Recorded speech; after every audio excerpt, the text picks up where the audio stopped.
I want to welcome you to Mindfulness of Feelings Part 2. So this is Lesson 6. Um,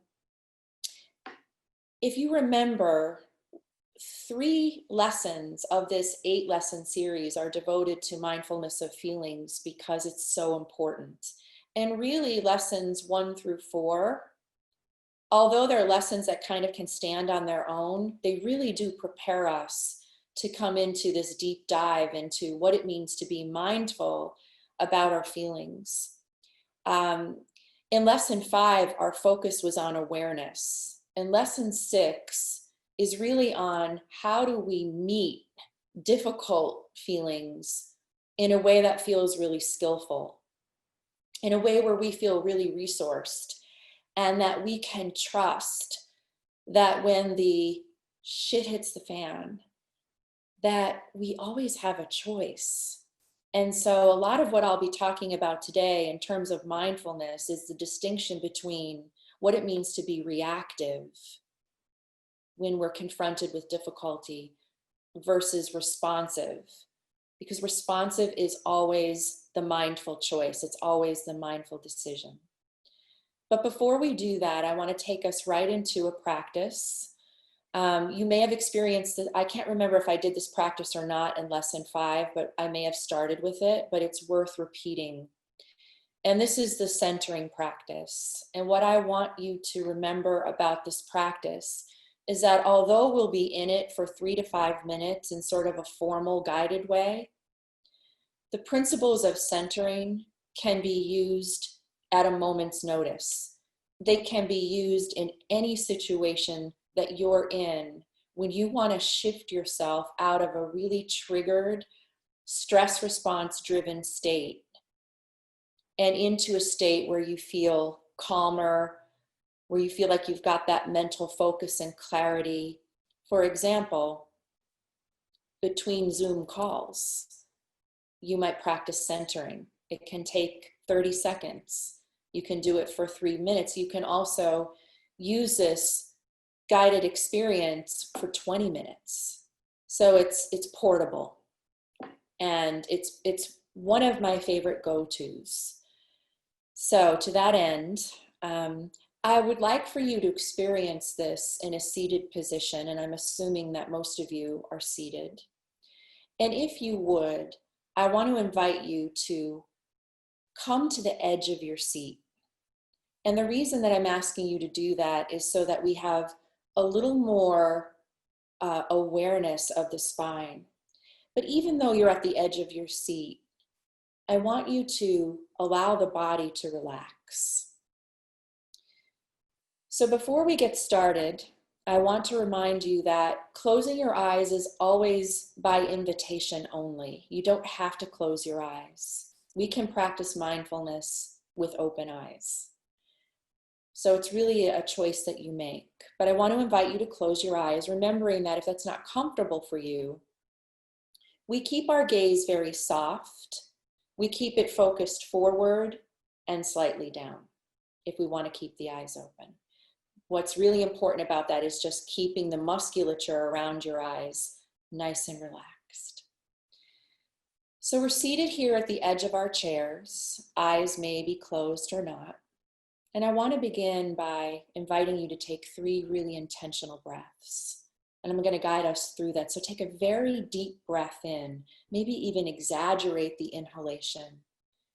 And as you exhale, just allow the face and the jaw to relax. And taking another very deep breath in. And as you exhale, allow your shoulders to just relax. Take that 3rd deep breath in.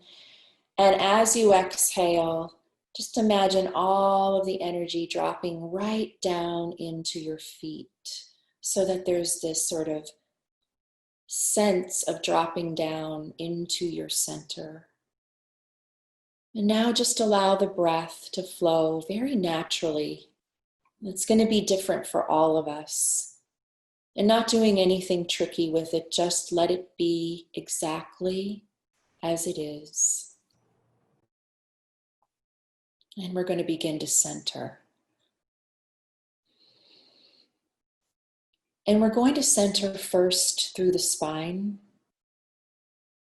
So even though we're at the edge of our seat, I want you to straighten up just a little bit more through that spine, so that you have this awareness that the spine is very long and very strong, and something that you can always kind of lean back into for support. Because this spine has been holding you up.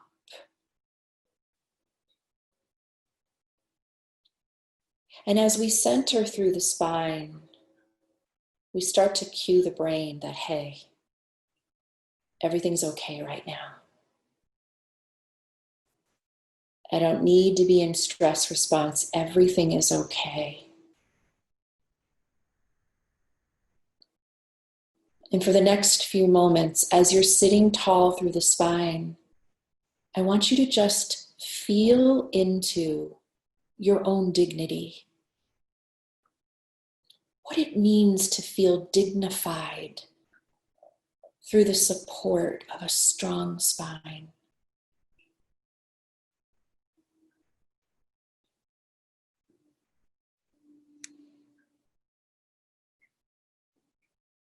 And now allowing the awareness to drop down into those feet. Just feeling the sensation of your feet resting on the floor. And maybe noticing the weight of your own feet. And maybe noticing all the life that's living inside of the feet. Everything you can't see.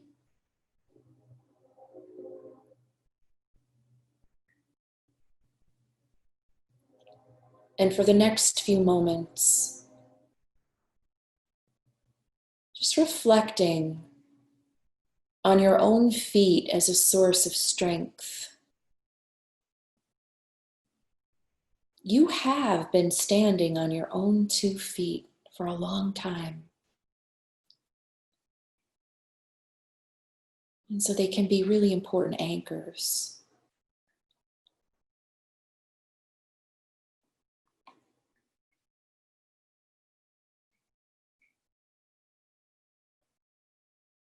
And now drawing the awareness back to the shoulders, maybe allowing them to drop just a little bit more. And at the same time, just draw them back just a little bit. And you might notice more expansion through your chest and the heart and your lungs.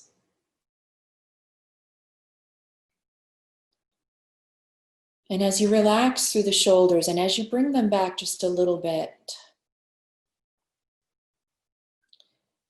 just imagine how this positioning opens you up.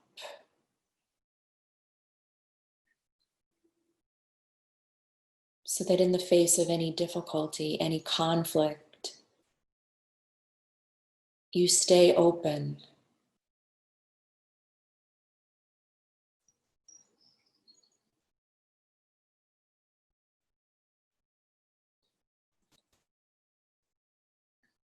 So we've centered through the spine. We have grounded through these feet. And we've opened through the chest and the lungs and the heart. Creating a trinity of well-being. When you center through the spine, when you ground through the feet, when you relax through the shoulders. You assume the posture of someone who is calm, strong, and open.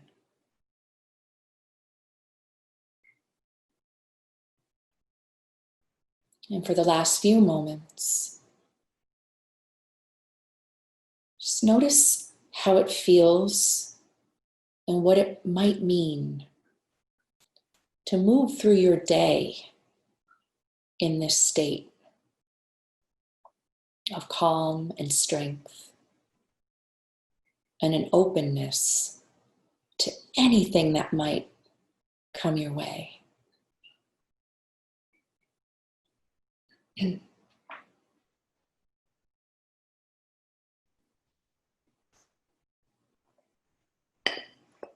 And when you're ready, but only when you're ready, just open your eyes.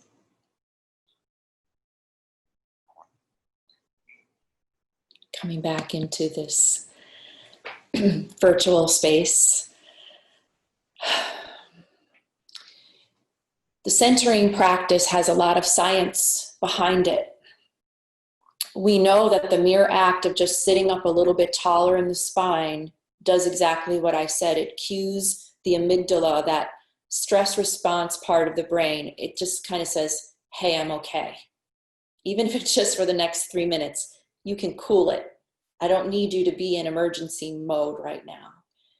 So it really helps us to repair all the ravages of stress if we've been experiencing them. When we ground through the feet, we really connect to this sense, you know what? I can be calm and I can simultaneously be strong. And you know what? I've been standing on my own 2 feet for most of my life. And I can connect to the feet as a powerful anchor whenever I need to sort of infuse myself with that sense of stability. And then dropping the shoulders down and back. Here's what we know, and you might be noticing this if you're doing a lot of video conferencing. It's this collapsing forward vertically so that this line of energy in the body is starting to tighten up as we collapse forward.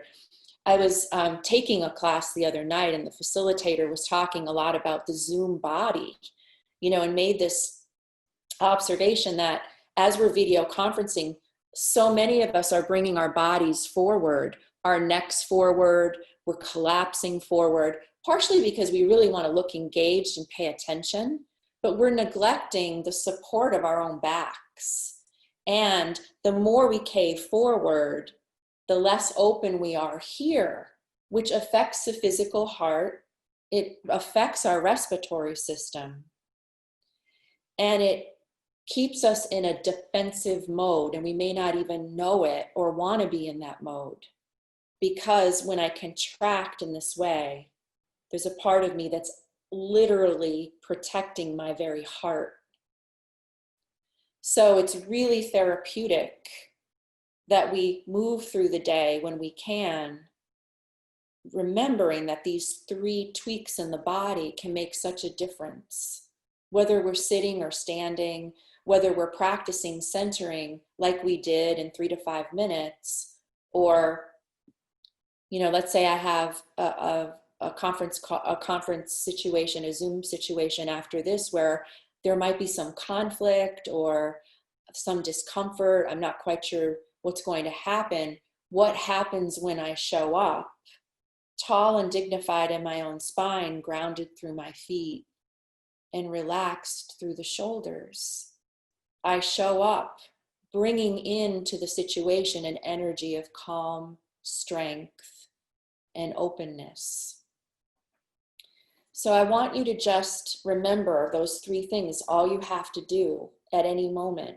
And you can stop yourself periodically throughout the day and just make those adjustments and start to feel if it not only changes how you feel physically, but if it starts to change any of the dynamics that you find yourself part of during this really strange, potentially stressful, turbulent time.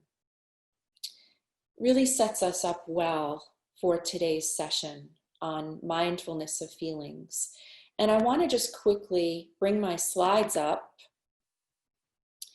and take us into a quick review. If you weren't here for our last session and you didn't have an opportunity to look at the video, go ahead and take a look at that. But just sort of as a reminder to connect us back, remember lesson 5 was all about awareness.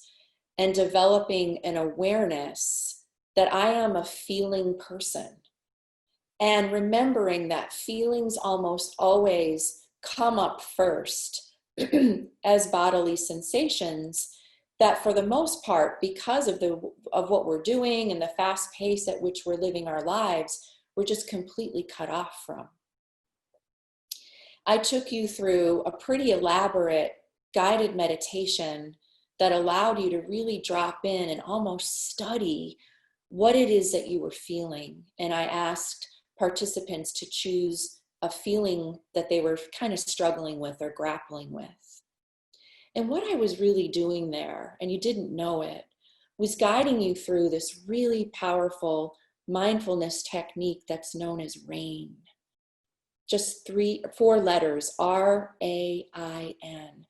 Can I recognize, wow, in this moment, I'm starting to get really triggered. And the sensation that I'm feeling is something that I'm naming as anger. R, I recognize. A, can I be cool with that? Is it okay that in this moment, I can recognize and accept or allow that, yeah, there's some anger coming up here. Let me investigate that. If I drop down into my body, where is that anger living right now? I'll use myself as an example. It's right here. It's in my chest. I tend to contract when I start to feel angry. It's in my body temperature. I'm getting warmer. It's in the sound of my voice, which is starting to crack. It's in the heart rate, which is beginning to accelerate. My skin is becoming flushed, right? There are all of these things that happen to you in your body when anger is present. If I could give it a size, how big is it? If I could give it a shape, what is its shape? If I could give it a sound, what does it sound? Remembering that when we can investigate what we're feeling, like, wow, what is this feeling like a detective would? As soon as I go into investigative mode, I begin to detach from it. It's like when the investigator or the detective is on a case. The best investigators and detectives are detached from what they're studying, what they're investigating. And so the I of RAIN is that detachment. Because now I'm curious about what I'm feeling. And then the N is, if you remember, can I really be kind with myself about the fact that I'm feeling really pissed off right now? Because I'm human. When you run yourself through RAIN, even in the moment, without making it a formal guided meditation, I recognize I'm starting to get triggered. Could I just allow it? Let me look at it a little more deeply. And let me be kind. RAIN, walking yourself through, can quite literally diminish the charge of the triggering that you're feeling. And so we went through a much lengthier version of RAIN, and next week we're going to look at RAIN a little more deeply, but that's essentially what we did. We did the RAIN acronym for looking at managing, dealing with feelings from a mindful perspective. We learned that feelings are impermanent, that they come and they go. And we know that, but we don't necessarily know it in the moment of having the feeling. You know, the searing state of feeling loss and grief. Sometimes we don't want to go there because we're worried that it's going to be forever. And what we know for certain about feelings is they come and they go. And we have a bodily sensation, and then we name it. And then we often build a story around it. I see this now happening with my nephews, one of whom is 6 months old and the other who's a little over a year. And they're starting to feel things and they're starting to express. And we have to be really careful as adults as to what we say to them because they're in emotion training right now. I was at a family event recently and they're kind of unsteady on their feet and they're falling and they're getting up. And I was noticing that every time the little one fell, everyone was going, "You're fine," and actually even clapping, "Yay," right? And that was stopping the child from having the tears associated with the fall. And I thought, wait a minute here, what are we training? What are we training this child in? Right now he's hurt. And we ought not be afraid of the hurt. And so we think about the ways in which we often will try to talk another person out of what they're feeling because it makes us uncomfortable to see them suffer. But we have to remember that we too were socialized into, I have this bodily sensation that's coming up.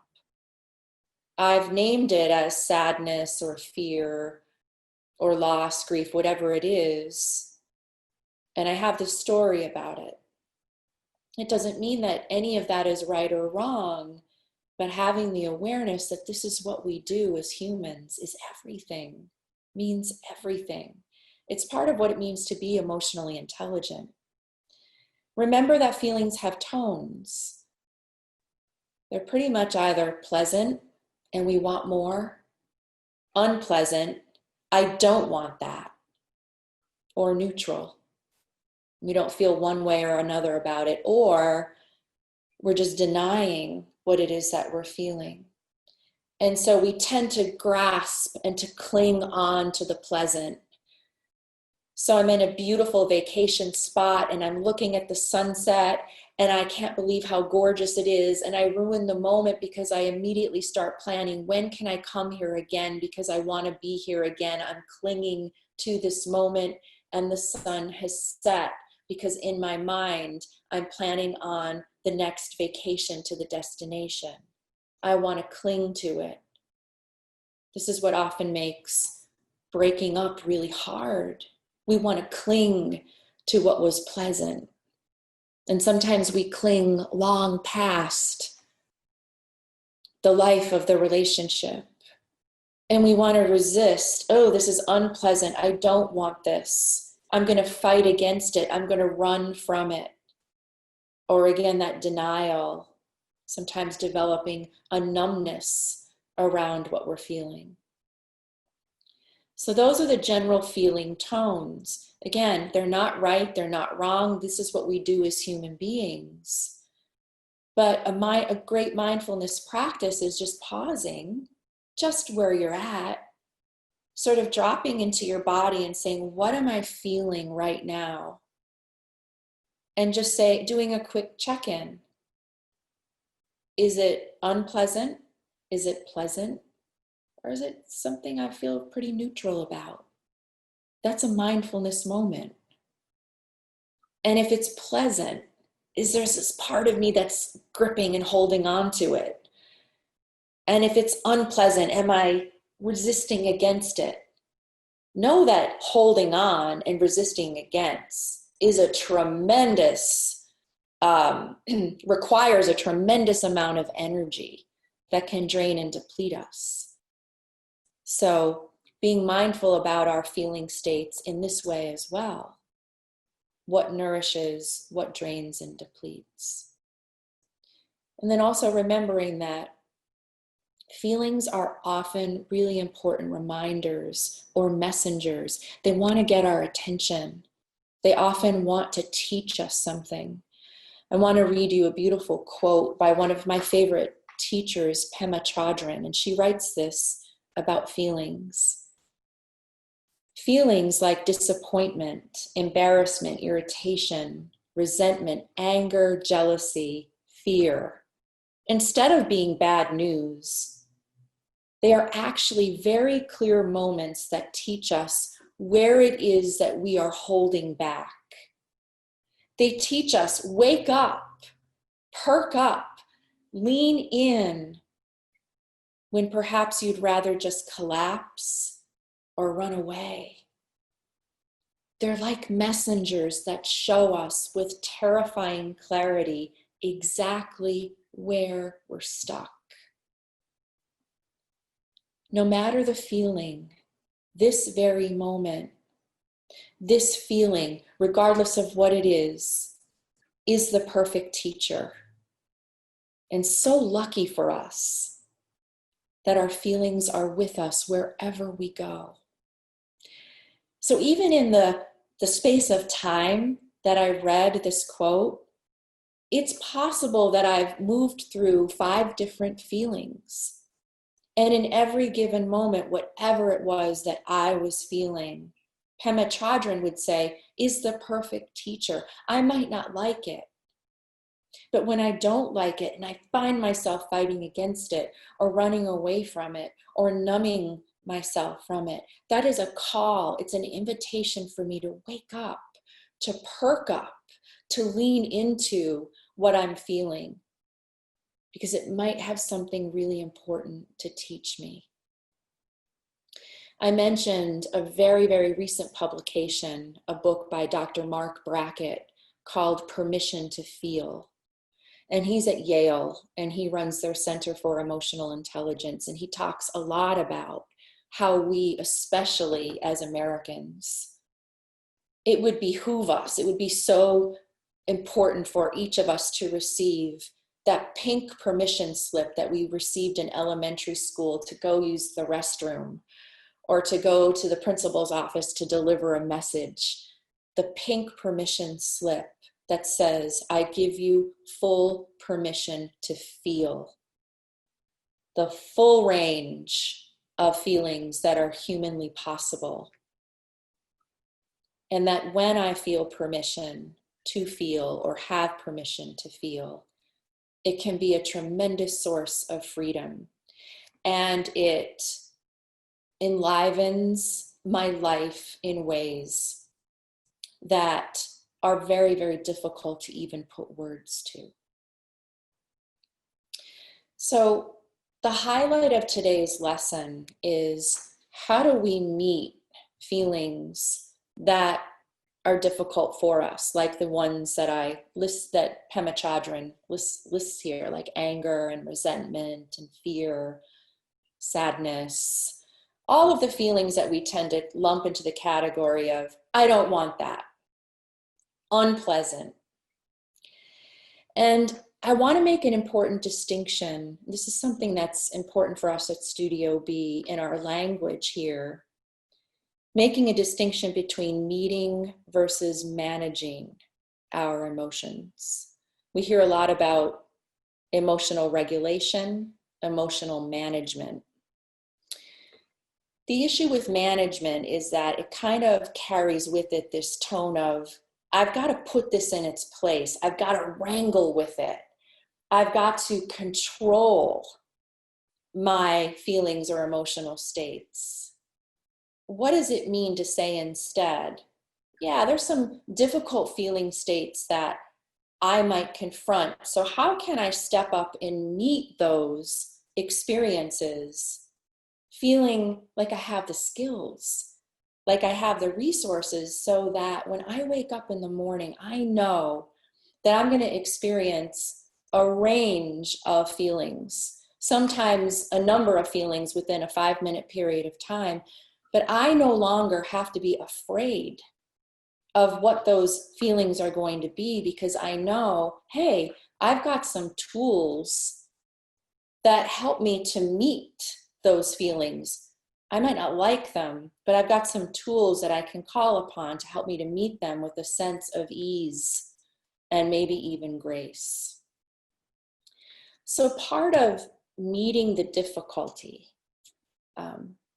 mindfully and resourcefully and skillfully, is understanding what in the heck triggers us in the first place. Again, I can wake up every morning and know that there will be certain times during the day where I'm going to get really triggered by certain people and certain situations, and that triggering might cause me to go reactive. And reactivity is that state where Somebody says something, you're confronted with the situation, and you go from 0 to 100 without pausing.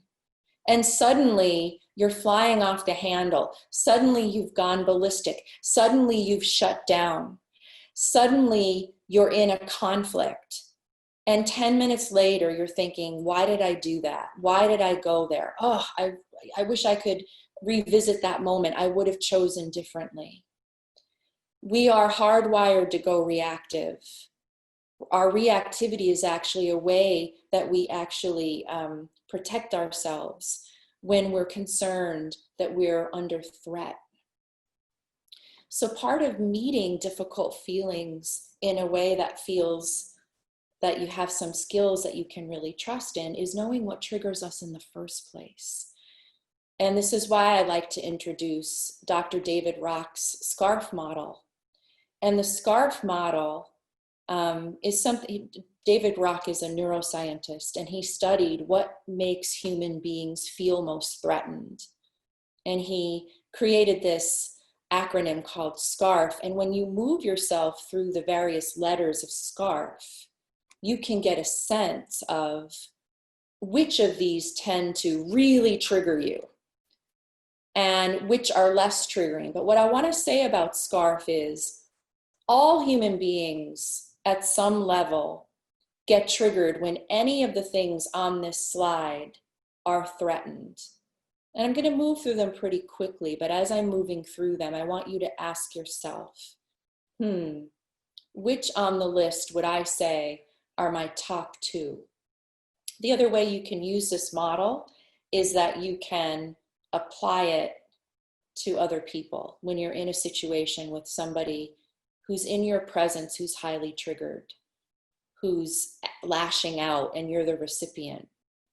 You can kind of take a moment and say, okay, I see that one of these 5 things are triggered in this person. And if I can know that about you, I don't have to get triggered in response.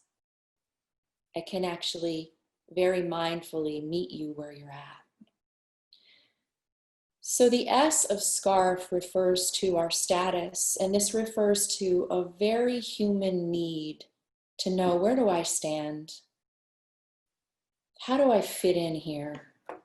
How do I fit into this organization? Do I belong at this table? Do I belong in this relationship? Where do I fit in this family?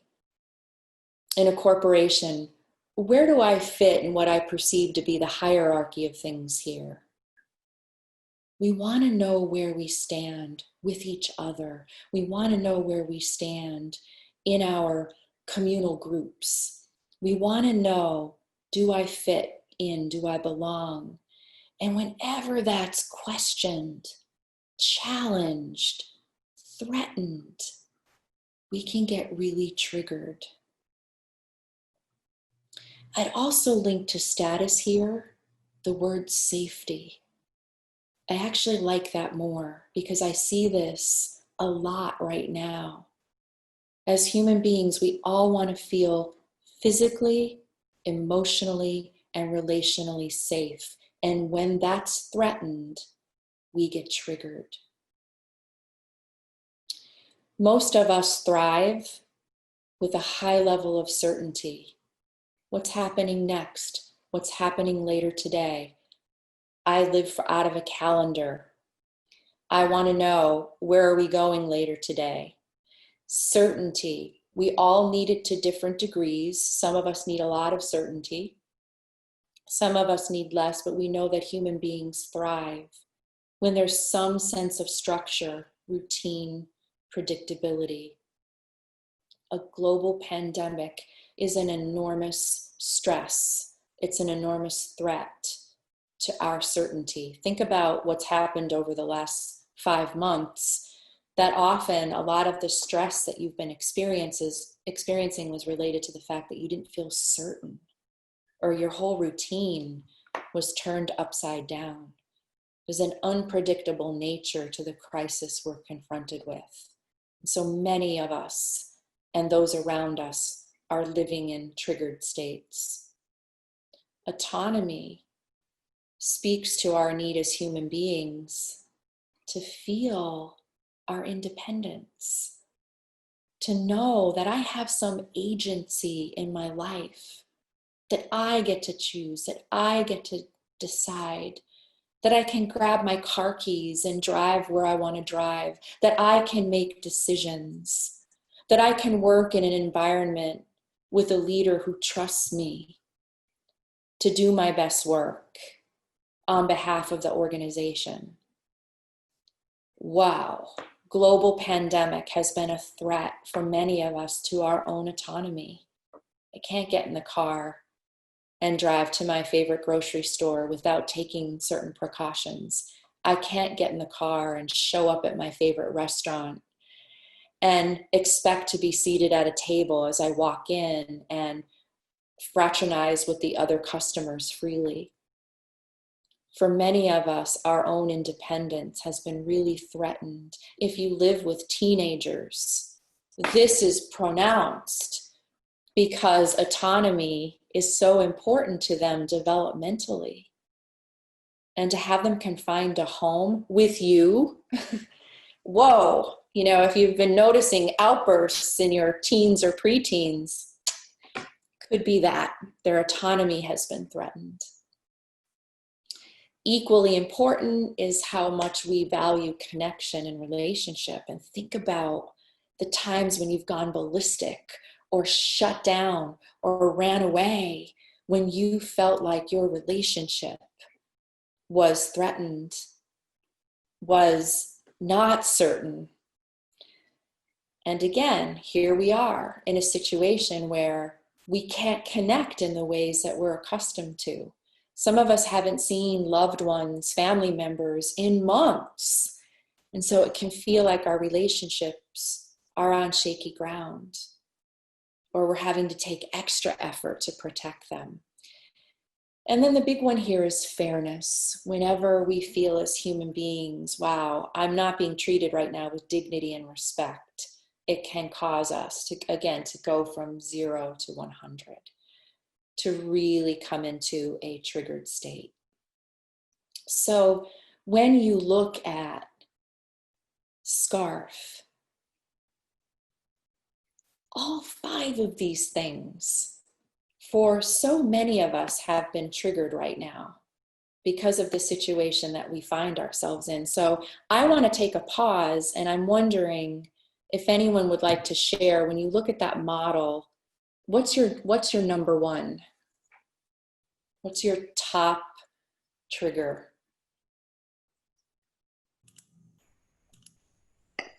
Certainty. Yeah. Have you felt it even more so the last 5 months? Mm-hmm. Yeah, absolutely. Mm-hmm. So many of us have. I think that at another time when people would answer the question, they would often choose status first. Like, when I'm not sure where I fit in here or if I even belong, because that points to the human need to feel significant, that was often the most common answer.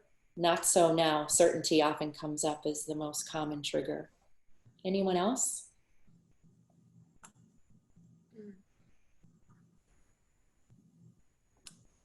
I would say the same, Christina. Certainty, but also a little bit of status, I would say. So I felt both of them that I related to, more so in like the safety kind of way that related into certainty. But Yeah, and you know what? These are all interdependently linked, by the way. mm-hmm. But chances are, if I'm worried about my status or I feel like it's been threatened, that also coincides with a sense of uncertainty. What I want you to know about SCARF is, if any one of these needs that we all have is triggered or threatened, we feel it. If 2 or 3 of them are triggered, we really feel it. If all 5 are triggered, we are set up to go ballistic, to just lose it. Okay. Here's how you can use SCARF very resourcefully. You write it down on something that's small enough to carry around with you. And the next time you're starting to feel triggered, you pull it out and you run yourself through. So you get some insight into what's getting triggered, what's feeling threatened. The mere act of doing that starts to diminish the charge of the triggering. You might go ahead and go ballistic. That's okay, but at least you'll know why. And also start using it in moments where, again, you're in the presence of someone who's really losing it.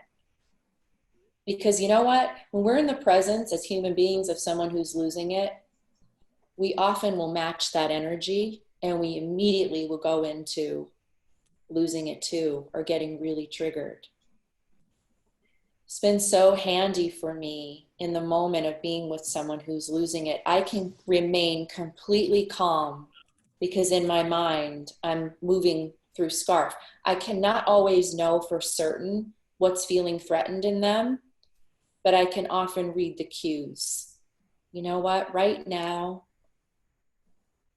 my teen daughter, what she really needs is for me to find ways as a parent to give her some independence, because she's really feeling like that's being under siege right now. Or you know what? My colleague right now, she needs to be reminded of how integral she is to this organization. And so I gotta make a call real quick and just give her some praise and feedback, because I'm getting a sense that she's questioning her status. That's how we meet the triggering of others in a very resourceful, skillful way. SCARF can be a game changer if you use it. And using it means practicing it. When I was first introduced to it, I carried it around with me for 30 days because I knew it was so important and I wanted to commit it to memory. And it's a tool that I use all the time to check in with myself and to better be in relationship to others who are in triggered reactive states. Many of you might be familiar with this quote that comes from the work of Viktor Frankl, who wrote Man's Search for Meaning. Viktor Frankl was a very esteemed Hungarian psychiatrist, also a Holocaust survivor. Viktor Frankl lost all of his family, his wife, his children, his parents, his siblings, all of his family, during the Holocaust, and he survived. And his book, Man's Search for Meaning, is a book that talks about how he survived. And part of how he survived was figuring out what it meant to be free in a circumstance where your humanity is completely, utterly abused and disregarded. This quote comes out of his work. The quote reads that between stimulus and response, there is a space. And in that space is our ability to choose our response. And in our response lies our growth, and most importantly, our freedom. So to contextualize this, in the moment of being harshly treated by a prison guard, Viktor Frankl knew this, that my freedom resides in the understanding that there is one thing that you can never take from me, ever. And that is my ability to choose how I'm going to respond to your treatment of me. And therein resided his own freedom. So what does that mean for us? It is the epitome of what it means to be a responsive versus a reactive person. I'm triggered. That's the stimulus. I'm triggered. But I know that, between being triggered and whatever it is I decide to do, there's this space.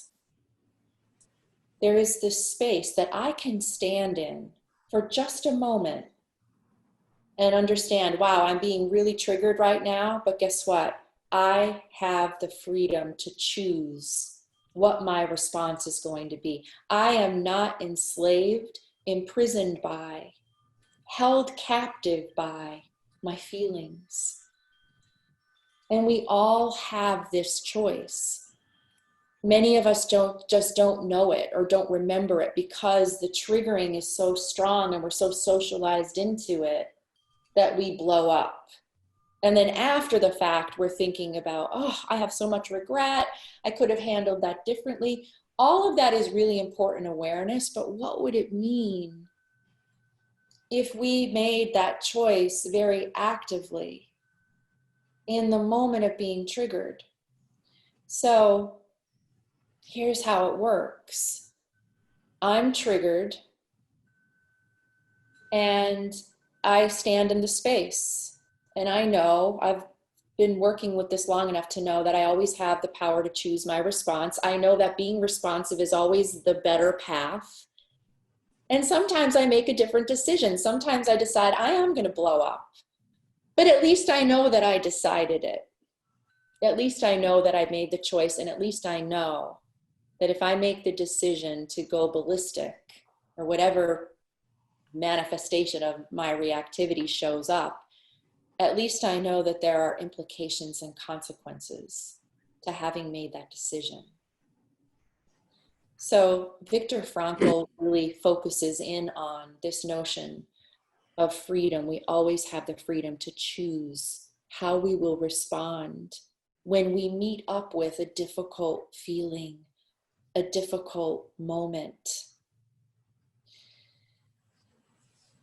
There was a book written not very long ago by a woman named Dr. Edith Eva Eger. Some of you might be familiar with her work. The book is called The Choice. She too is a Holocaust survivor who's still living. She's well into her 80s, and she wrote a book called The Choice, and really that's what the book is about. It's a book about how she and her sister survived Auschwitz. And she tells this very beautiful and compelling story about being on the train with her sister, not knowing where they were going. They were very young. And her sister had this gorgeous flowing hair. And they roll into Auschwitz. And the first thing that happens is they're separated from their mom. And they are taken to a facility where the first thing that happens is they are stripped of their clothes and their heads are shaved. And she watches as her sister is losing this gorgeous head of hair, which, by the way, was kind of her sister's hallmark feature. She was known for her beautiful locks of hair. And her sister looks at looks at Edith and says, "How do I look?" And Edith knows, in this moment, I have a choice to make. I can be horrified. I can start crying at the horror of what I'm seeing, or I can make a different choice. I can choose to see this differently. And I look at my sister and I say, wow, I never realized how all that hair covered up the blueness of your eyes and how beautiful and compelling your eyes are. So she makes a choice. And that choice was powerful because she knew in that moment, I am my sister's mirror. What am I going to mirror back to her? That's a choice. Any of us may have gone into reactivity and horror and fear, but she makes the choice and makes a different decision. And that their survival through their years in Auschwitz were linked to choice after choice after choice, to be responsive in these moments that far surpass in horror and intensity anything that I could ever imagine. So reactivity versus responsiveness. How does responsiveness feel? When I choose responsiveness, there's a calmness, there's a compassion, there's an openness, an expansion, there's a commitment. Just think about what Dr. Edith decides, how she's going to approach her sister and her response, which is calm. It's so compassionate. And it's a commitment to remaining connected to her. And that's how responsiveness can feel, even in the most difficult moments. So I know that we're getting close to time here. I want to give you a couple of tools and just sort of lead you out in a closing practice. And when I come back and see you in 2 weeks, I'm going to resume here and then lead you into the role that compassion plays neuroscientifically in being one of the best responses you can choose. So we're going to look at the neuroscience of compassion and self-compassion. So going forward, I want to be as responsive as I can in the moment of meeting up with a difficult feeling, person, situation. I can always drop into my breath. Wow, we are all triggered in certain ways. You know the sensations in your own body when you're triggered. So I might ask myself, all right now, where's my breath located? Ooh, it's right here. What does it sound like if I could put a sound? Oh, it sounds really loud, or it sounds really faint and shallow. And I can lengthen my exhalation. One simple tweak to the breath. I inhale, and on the exhale, I'm going to make that exhalation longer. Make the exhalation longer and start to settle down the system. Move yourself away from reacting. You can drop into your own body. We did this in 3 ways at our opening practice. We dropped into the feet. We visited the spine. We dropped into the shoulders. My biggest anchor is my feet. So when I'm triggered, that's the first place I go, especially if I'm out and about in the world, or I need to get somewhere in a quick second. Christine, go to your feet. Once I'm in my feet, all right, I put myself in that space that Viktor Frankl talks about. Practice what we call the 3 R's, and you've probably heard these before. In the moment of being triggered, whoa, I'm going to retreat a bit. I'm just going to take a pause. I'm going to regroup. I'm going to reflect what's going on here. And I'm going to come back and respond when I know it's a response. And I'm going to be careful about constructing that response. And when you're in the act of constructing your response, a game-changing mindfulness question can be, okay, in this moment of being highly triggered, what version of me do I want to bring forward? What version of myself do I want handling this? Most of the time, but not all of the time, we are going to choose that part of us that we know can be responsive. Everyone benefits when I make the choice for being responsive as opposed to reactive. So those are just a couple of tools. Does anyone have any questions, comments? I just want to take about a 3-minute closing practice.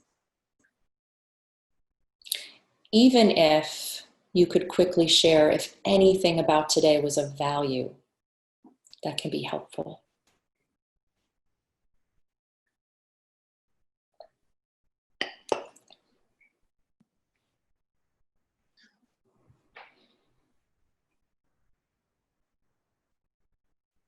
Anyone?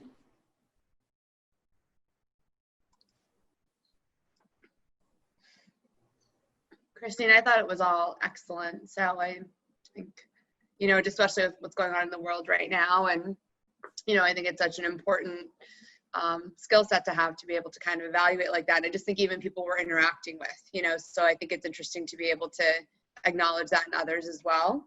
Mhm. You know, like I said, especially I think this year it's become where, and I think people are being a little bit more open about anxiety and feelings and different things like that. So I think personally and also in our professional world, it's really great tools for us to have. And as I tell you always, just the sound of your voice just means I could listen to you all day, Christine.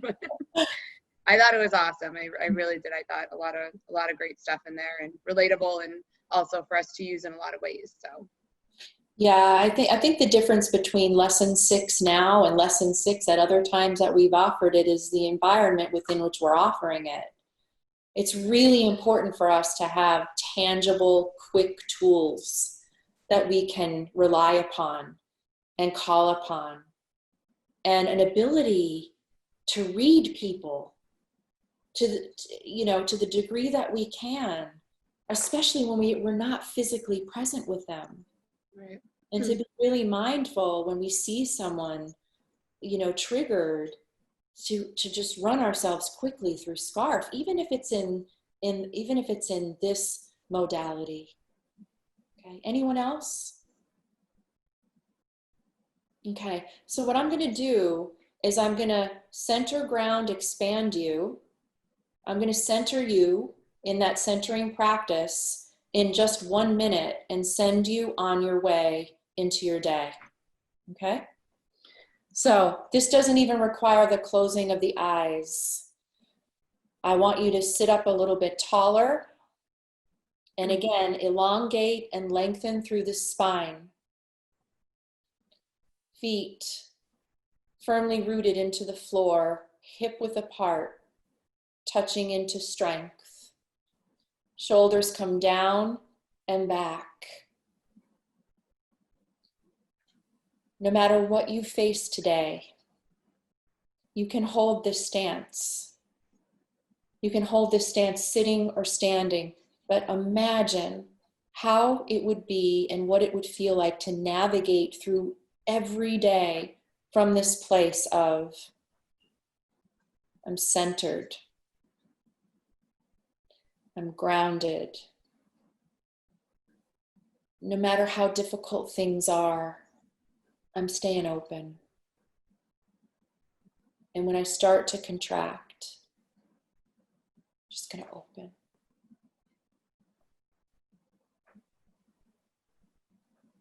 Lengthen through the spine, ground through the feet.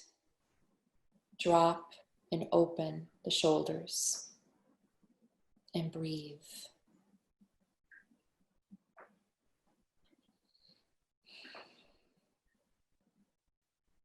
Good to be with you today. Have a great 2 weeks. And again, the neuroscience of compassion and self-compassion.